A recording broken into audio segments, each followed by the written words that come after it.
Hi everyone, I'm really pleased to have been asked to present at this uh, Strings Convention, so thank you so much for including me.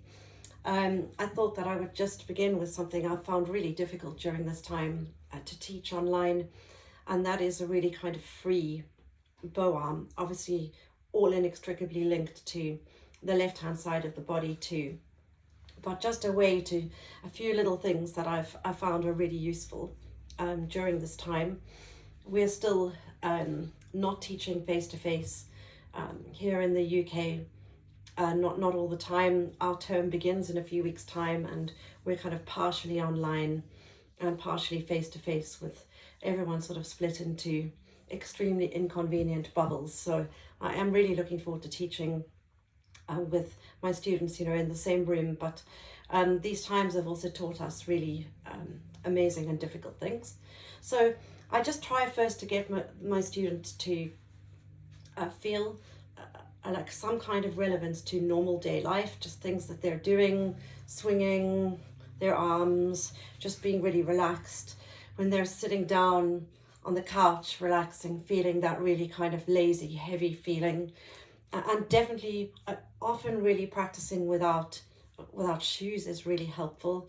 And I use one of those like balance boards if students have particular postural issues, or if it's really obvious that one leg is definitely shorter than the others. Sometimes that can be really helpful to like get good balance and to make sure that the knees are kind of ready to spring, a little bit like Roger Federer on the tennis court. So just to start off with, for a moment to talk about air bowing. And obviously we need the student to be at a certain angle. It depends what stroke we're trying to teach.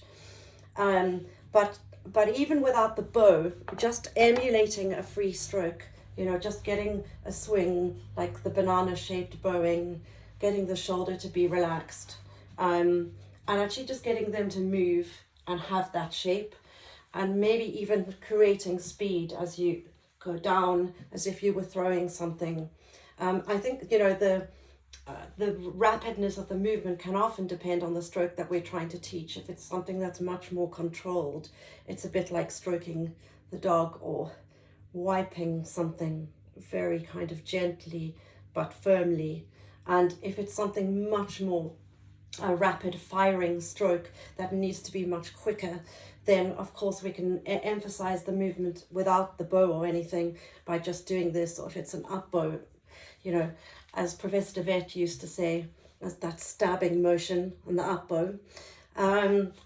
Anyway, there are various movements that I use with my students, and each depending on their own problem. But I definitely differentiate when doing this between the slow strokes and the much quicker strokes, and really trying at first to use the biggest muscle group possible to find the movement, just so as much of the body is being utilized to make the stroke. And then of course doing exactly the same, taking the bow. I have to be quite careful in my small room here, but also just creating the shape, and at the same time, dividing all the different muscle groups, which I'll explain in my next little bit. Dividing all the muscle groups so that the student can really identify where they might have the tension. I think one of the symptoms of this time is that often we're having to ask our students to be their teachers a bit more often than used to be the case. They have to be a lot more self-aware, because there are just some things that we're not able to necessarily identify as easily. Yeah, so with the air bow, I'm doing the same thing. I'm doing the slow strokes and imagining different descriptive words, imagining for them how I want them to be playing in the string, and if it's quick strokes, or perhaps even if there's a particular passage in a piece, I'll actually make them practice all of it air bow, like with the rhythm, really kind of emulating even which part of the bow they need to be in. So I think air bow can be really useful and has less sort of coordination and technical issues attached to it. Okay, I'm just going to prepare my next one now.